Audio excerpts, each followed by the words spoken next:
함께 말씀 보겠습니다. 오늘 함께 나눌 말씀은 히브리서 13장 1절에서 6절까지의 말씀입니다.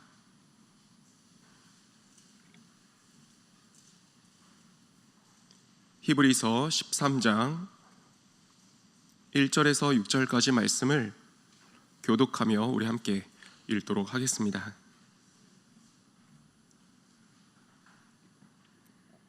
제가 먼저 읽겠습니다. 형제 사랑하기를 계속하고 잊지 말라. 이로써 부지 중에 천사들을 대접한 이들이 너희도 함께 갇힌 것 같이 갇힌 자를 생각하고 너희도 몸을 가졌은즉 학대받은 자를 생각하라. 모든 사람은 결혼을 귀히 여기고 침소를 더럽히지 않게 하라. 음행하는 자들과 간음하는 자들을 하나님이 심판하시리라. 돈을 사랑하지 말고 맡고 있는 바를 족한 줄로 알라. 그가 친히 말씀하시기를 내가 결코 너희를 버리지 아니하고 너희를 떠나지 아니하리라 하셨느니라. 그러므로 우리가 담대히 말하되 주는 나를 돕는 이시니 내가 무서워하지 아니하겠노라. 사람이 내게 어찌하리요 하노라. 아멘. 이 시간에 삶에서 증명되는 말씀, 삶에서 증명되는 말씀이란 제목을 가지고 함께 말씀 나누도록 하겠습니다. 봄 행복 축제가 선포되었고 많은 영혼들을 작정하였고 또 전도에 힘쓰는 시간 가운데 있습니다. 가족들에게 또 주변 이웃들에게 거리 가운데서 그 복음 어떻게 전하시겠습니까? 전도 어떻게 하는 것이죠? 예수님을 전하는 것입니다. 네, 허락하신 입술로 우리 예수님을 전하는 것 전도입니다. 그리고 한 가지가 더 있습니다. 그것은 예수님을 믿는 나의 삶을 통해 우리 주 예수 그리스도를 증거하는 것, 그것이 바로 전도라고 할 수 있을 것입니다. 히브리서 1장부터 12장, 어제까지 본 그 말씀 가운데서 히브리서는 예수님에 대해서 빼곡하게 기록을 하고 있습니다.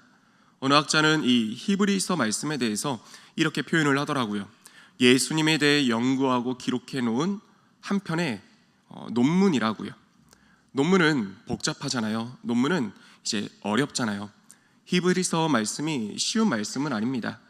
여러 가지 말씀들로 복합적으로 구성되어 있고 마치 연구하듯이 되어 있기 때문에 마치 논문처럼 기록되어 있는 게 히브리서 말씀인데, 하지만 논문의 특징이 있습니다. 읽을 때 어렵고 이해하기 어렵지만 이것을 익히고 나면, 내 것으로 만들고 나면 완벽하게 이 마음 가운데 체화된다는 것입니다.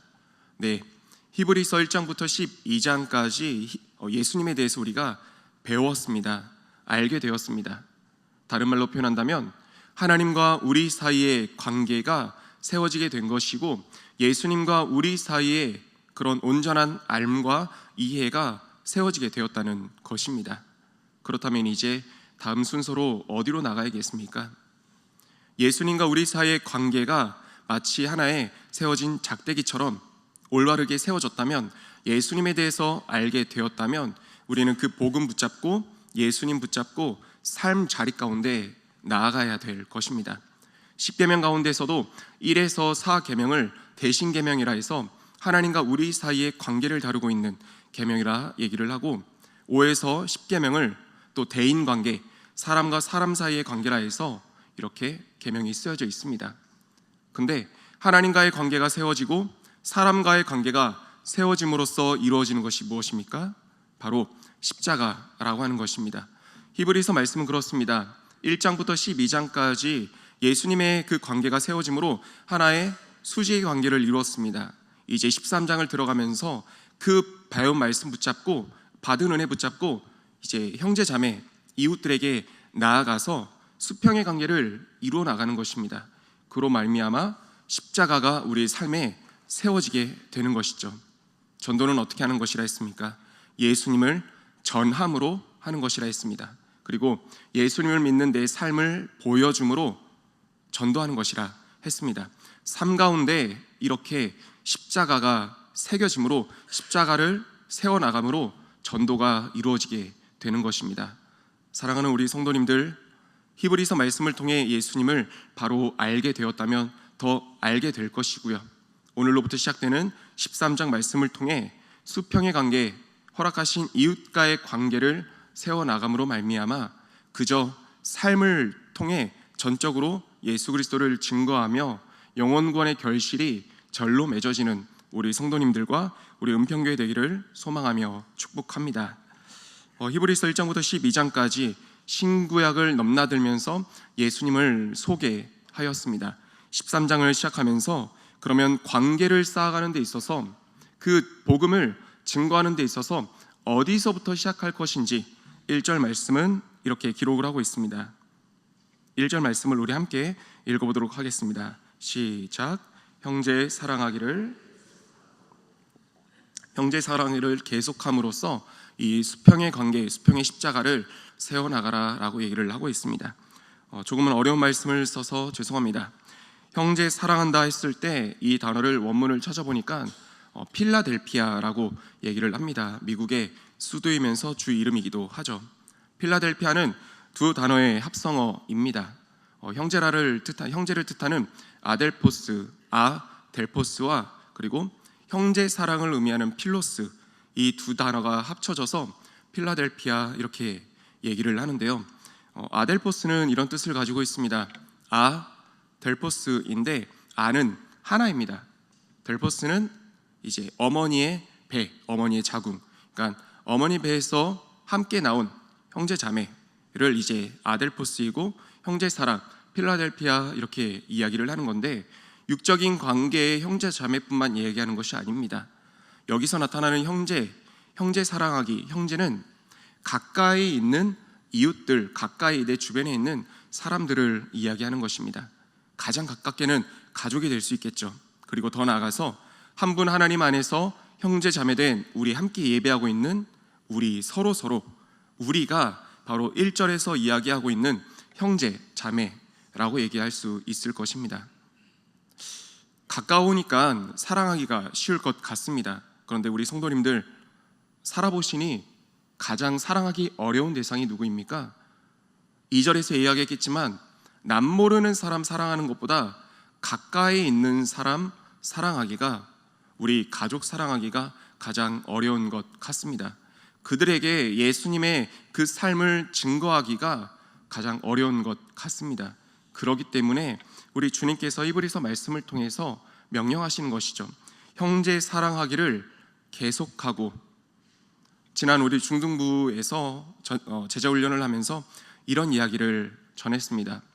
가족들에게, 가까이 있는 사람들에게, 또 중학생이니까 학교에서 친구들에게 복음 전할 수 있는 가장 효과적인 방법이 무엇이니? 라고 했을 때 여러 가지 답들이 들려옵니다.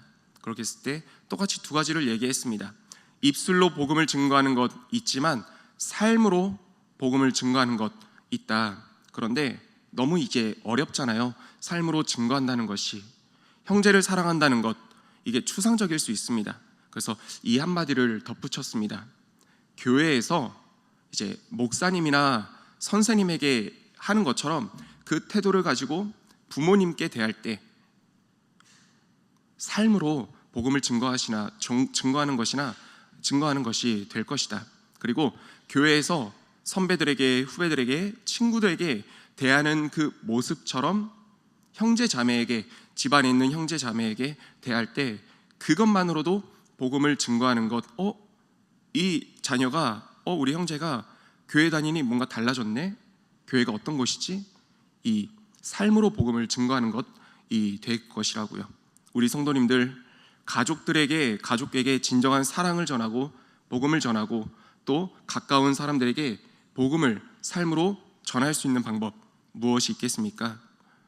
우리 아이들에게는 저를 예로 들었지만 우리 성도님들께는 담임 목사님께 대하듯 우리 부모님을 대하고 사랑하는 아내의 남편을 대할 때 놀라운 일들이 이루어지지 않겠습니까? 아닌가요? 이미 그렇게 하고 계시기 때문에. 네, 우리 함께 신앙생활하는 우리 서로 지체된 형제 자매 대하는 것처럼 우리 가족들, 구성원들을 대할 때 가까운 이웃들을 함부로 대하지 아니하고 지극히 공손한 마음과 사랑의 마음으로 대할 때 그것만으로 복음이 증거되는 것 아니겠습니까?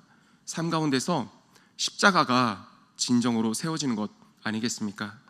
삶에서 십자가를 세워나갈 수 있는 가까운 가족, 친구, 구성원들에게 십자가를 세워나갈 수 있는 우리 성도님들 되시기를 주님의 이름으로 축복합니다.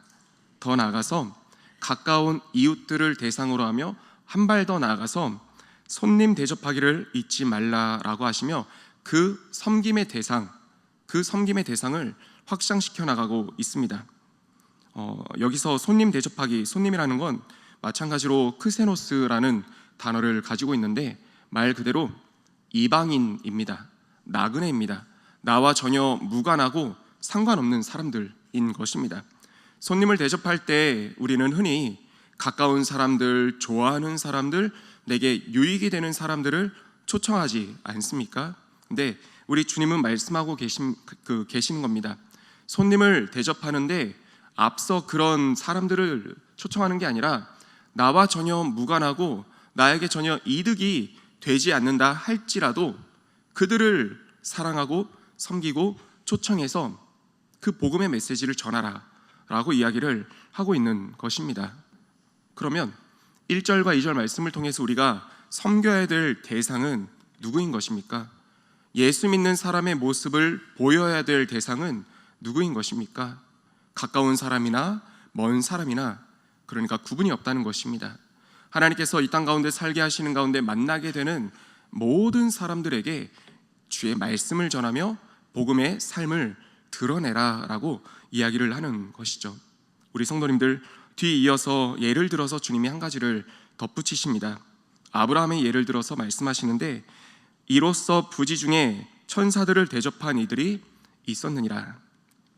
아브라함이 문 밖에서 밖을 바라보고 있는 중에 3명의 사람들이 지나갑니다.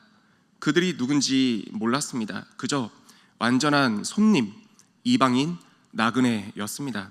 아브라함은 그저 이방인이었기 때문에, 손님이었기 때문에 극진히 대접하고 모셨습니다. 그런데 그렇게 모시고 섬기고 나니까 그들이 누구였던 것입니까? 하나님과 천사들이었던 것이죠. 하나님께서 그로 말미암아 아브라함 삶 가운데 놀라운 축복을 주고 계시는 것입니다. 주셨습니다. 이 말씀을 보면서 혹은 이렇게 생각할 수도 있습니다. 베풀고 섬겨야겠다. 왜요? 그 사람이, 그 누군가가 천사일 수 있으니까, 하나님일 수 있으니까, 어쩌면 조금은 요행을 가지고 섬기고 베풀고 나누고 하고자 하지만 또 그건 하나님이 기뻐하시는 모습이 아니죠. 우리 성도님들께서 원종수 박사님의 간증을 들어보셨을 것입니다. 미국에서 암 전문의로 이렇게 활동하시면서 삶 가운데서 경험한 하나님을 증거하는 그 박사님 이야기를 많이 들어보셨을 것입니다. 이분의 이야기를 다시 한번 찾아보니까 참 가난했던 어린 시절이었습니다. 가난했지만 하나님을 뜨겁게 사랑했던 어머니와 또 형제들, 박사님 본인까지 이 이야기를 생생하게 담고 있는데, 어느 날은 참 없는 형편임에도 불구하고 어머니가 바깥에서 노숙하고 있는 할아버지를 모시고 온 것입니다. 근데 그 할아버지가 맹인의 노숙자 할아버지였습니다. 그러다 보니까 아무것도 씻지를 못하는 거였고 변과 오줌이나 이 온몸에 덕지덕지 들러붙어서 옷도 몸과 하나가 되어 있고 또 냄새는 냄새대로 나고요. 원종수 박사님이 어머니에게 늘 순종하고 참 잘하는 아들이었지만 이날만큼은 어머니께 이렇게 원망스럽기도 하고 화를 냈다, 이렇게 기록을 하고 있더라고요. 그래도 어머니의 그 말씀을 또 거역할 수 없기 때문에 할아버지를 씻겨라라는 그런 말씀에 정성껏 또 씻겼다 하죠. 근데 얼마나 그 옷이 더러우면 손을 댈 수도 없이 나뭇가지로 그 옷을 뗐다고 얘기를 하고, 몸에 때가 덕지덕지 붙어 있는데 이 때를 벗겨내는 게 아니라 때를 떼어냈다라고 이렇게 표현할 정도로 그 몸이 그러했다 얘기를 합니다. 또 뜨거운 물이 나오는 곳이 아니라서 장작과 또 물을 다 기르고 장작을 패다가 그렇게 물을 데펴서 씻겼는데 할아버지는 눈치도 없이 시원하다 시원하다 이야기하시며 또 씻기고 나니까 한 벌밖에 없는 옷을 또 할아버지에게 입힐 수밖에 없게 되었고, 또 이웃에 또 빌어가지고 밥을 얻어와서 할아버지를 먹이고, 그렇게 해서 시간들이 다 지났습니다. 근데 어느 날 하나님께서 참 이 박사님에게 놀라운 축복을 주셨습니다. 원망스러운 마음으로, 힘들고 어려운 마음으로 그렇게 했는데 어느 날 이 박사님 삶 가운데 놀라운 일이 일어난 것입니다. 로마서 말씀을 보는데 어느 날은 길거리를 가는데 눈앞에 이 로마서 말씀이 생생하게 펴져 있는 겁니다. 그래서 고개를 휙 내저으니까 로마서 말씀도 휙 내젓게 되고요. 그거를 어디에 또 적용하게 되었습니까? 학업에 적용하게 되었다고 해요. 당시 고등학교에서 480명 중에 약 410등 정도 했다고 하는데, 하나님의 은혜를 받고 난 이후로부터 교과서가 눈에 보이기 시작하는 거예요. 그러니까 시험을 볼 때 어떤 모습으로 시험을 치르게 되는 거죠? 오픈북인 거죠. 그러니까 480등에서 410등의 명예에서 410등이었는데 다음 시험 볼 때는 5등이 되었고, 결국 졸업할 때는 대전고등학교다 이렇게 얘기하는데 거기서 1등으로 졸업했다 이야기를 합니다. 서울대 의대를 또 들어가서 졸업할 때는 수석으로 졸업을 하고요. 이 말씀을 제가 아마 초등학교 때 들었을 겁니다. 그래서 이 말씀을 듣고 나서 사실 제 마음 가운데는 그런 게 많이 있었습니다. 한 사람만 걸려라. 성도님들 그런 마음 없으셨었나요? 지나가면서 한 분만 걸려라. 그러면 예수님이라 생각하고 섬기고, 그럼 나에게도 이 교과서가 넘어가는 역사가 이루어질 수 있겠다. 정말 그런 마음이 있었기 때문에 어렸을 때부터 잘 돕기는 했습니다. 이제 길을 잃은 할머니가 계시면 또 안전하게 모시고 데려다 드리기도 하고, 제가 기억하기는 고등학교 때는 이제 비가 많이 오는 날이었는데 어떤 할아버지가 길거리에 쓰러져 있는 거예요. 술에 잔뜩 취해서요.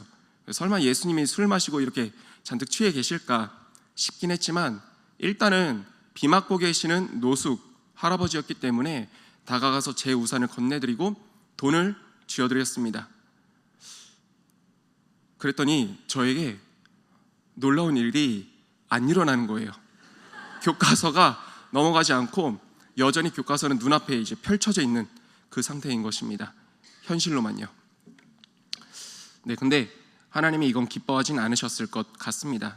요행을 바라고 뭔가 하나님이 더해 주시겠다라고 바라는 그런 마음은, 그거는 주님이 또 기뻐하는 마음은 아니겠지만, 하나님이 기뻐하시는 마음은 어디까지겠습니까? 그저 도움이 필요한 자를 향해서 주의 말씀에 따라서 베풀고 섬기고 나누는 것, 거기까지 주님이 명하신 것이고 원하시는 마음 아니겠습니까? 한때 이런 이야기를 들은 적이 있습니다. 길거리 가운데서 또 손 내밀고 있는 자들에게 이렇게 돈을 쥐어드리고 하면은 그분들이 제대로 쓰지 않는다. 밥을 먹기보다는 오히려 술을 마실 것이고, 그리고 그 돈은 본인들이 쓰는 게 아니라 그 뒤에서 다 걷어가는 사람들이 있더라. 그러니까 남 좋은 일만 시키는 거다. 안 도와줘도 된다 라는 얘기를 들은 적이 있습니다. 그 얘기를 듣고 나니까 도울 수가 없고 돕기가 싫은 거예요. 근데 그거 아십니까? 그렇게 하니까 도울 사람이 없더라고요. 내가 나누었을 때, 베풀었을 때 그 뒷일까지, 그것이 어떻게 쓰일까, 거기까지 생각하니까 베풀미, 나눔이 멈춰지게 되더라고요. 우리 성도님들, 하나님께서 원하시는 것은 너가 드렸을 때 어떻게 쓰는지 확인하고 점검해라, 여기까지가 아니라 말씀에 따라 그저 지금 당장 손 내밀고 있는 자에게, 헐벗고 있는 자에게 먹을 것을 주고 옷을 입히는 것, 그것을 어떻게 활용하고 어떻게 쓰는지는 그 사람과 하나님과의 관계의 이제 문제인 것이지, 우리는 하나님 안에서 말씀에 의지하여 거기까지 베풀고 나누는 것까지 하면 되는 것 아니겠습니까? 저와 우리 성도님들, 우리 주변에서 우리에게 손 내미는 나와 전혀 무관한 이들 참 많이 있을 것입니다. 무언가를 바라고 하는 건 아니지만 주의 말씀에 의지하여서 베풀고 섬기며 나아가는 저 우리 성도님들 다 되시기를 소망하며 축복합니다. 그러는 가운데 아브라함이 부지불식간에 천사를 대접해서 하나님의 약속을 받은 것처럼 바라고 하는 건 아니지만 말씀에 의지하여 섬겼더니 우리 성도님들 삶 가운데 하나님께서 약속해 주시고 축복해 주셨노라. 이 간증이 우리 모든 성도님들 삶 가운데 들려오게 되시기를 주님의 이름으로 축복합니다. 아멘. 한 가지만 더 하겠습니다. 왜 이렇게 가까운 사람들을, 또 무관한 사람들을 섬기고 또 사랑해야 되는지, 그것은 3절이 답을 하고 있습니다. 마지막으로 3절 말씀 함께 읽도록 하겠습니다. 너희도 함께 갇힌 것 같이 갇힌 자를 생각하고 너희도 몸을 가졌은즉 학대받는 자를 생각하라. 아멘. 이 말씀이 기록된 그 당시의 그 내용 말씀에 따라서는 실제로 복음을 전하다가 감옥에 갇히는 일들이 허다했기 때문에 내가 갇힐 수도 있고 내 가족 구성원들이 이제 또 갇힐 수 있기 때문에 지금 갇혀있는 자들을 향해서 내가 갇힌 것처럼 섬겨라, 베풀어라, 나누어라, 시대 상황 가운데서 이 말씀을 기록하고 하고 있는 것이지만 오늘날 영적인 그 세계 안에서 적용을 한다면 우린 그렇게 바라볼 수 있을 것 같습니다. 저와 우리 성도님들, 우리는 죄된 인간으로서 어떤 상태에 놓여 있었습니까? 죄악의 그 감옥에 갇혀서 사단의 그 쇠사슬에 매여서 하나님과 관계가 단절된, 끊어진 우리의 상태와 관계 아니었습니까? 그런데 관계가 끊어졌기 때문에 우리는 하나님 앞에서 남이나 다름없습니다. 죄의 장벽이 가로막고 있었으니까요. 근데 남과 같은 우리를 향해서 하나님께서 당신의 독생자들을 보내어 주셨습니다. 우리를 가로막고 있고 우리를 둘러싸고 있던 죄의 장벽을 허무셨고 우리 발을 올가매며 이리저리 끌고 다니던 사단의 그 쇠사슬을 주님이 끊어내셨습니다. 그로 말미암아 우리는 하나님의 가족이 되었고 우리를 자녀라 부르시며 친구라 부르시는 그런 관계가 되어지게 된 것입니다. 하나님이 먼저 우리에게 남보다 못한 우리를 향해서 아들을 내어주셨고 가족을 삼아주셨고 친구 삼아 주셨습니다. 우리가 그것을 받았습니다. 그렇기 때문에 1절 가장 가까운 가족과 이웃들에게 사랑하기를 힘써야 되는 것이고 받은 그 사랑 안에서 나와 무관하고 나와 전혀 상관이 없는 것처럼 느껴지는 이들이라 할지라도 하나님이 우리에게 하셨던 것처럼 우리 또한 그렇게 사랑하고 베풀며 나눠야 된다는 것입니다. 이 가운데서 하나님의 사랑 받지 못한 분 없지요. 그 구원의 은혜로 죄의 쇠사슬 가운데 여전히 매여 있는 자들 없지요. 우리 모두 자유함 가운데 하나님의 아들, 딸 된 존재들입니다. 그러기에 우리 삶 가운데서 섬기고 나눔을 이제 실천함으로 삶의 온전한 십자가를 세워내고 또 그것만으로도 복음 증거하며 살아갈 수 있는 저 우리 모든 성도님들 되시기를 주님의 이름으로 축복합니다. 아멘. 함께 기도하겠습니다. 이 시간 기도할 때 다시 한번 하나님과 우리 사이의 그 관계가, 예수 그리스도와 우리 사이의 관계가 더욱더 굳건하게 세워지게 하여 주옵소서. 그 복음의 말씀 붙들고 삶 가운데 나아갔을 때 오늘 말씀 기억하며 하나님, 가족 구성원들에게, 가까운 이웃들에게 또 생명의 말씀 증거하며 잘 섬기게 하여 주시고 무관하다 여기는 자들에게까지 말씀에 의지함으로 주님의 마음으로 섬기며 살아갈 수 있는 우리 모두의 삶이 될 수 있게 해달라고, 그래서 삶의 십자가로서 복음 증거하는 우리들의 삶과 또 은평교회 될 수 있게 해달라고 주신 말씀 붙잡고 주여 한번 외치고 통성으로 기도하겠습니다.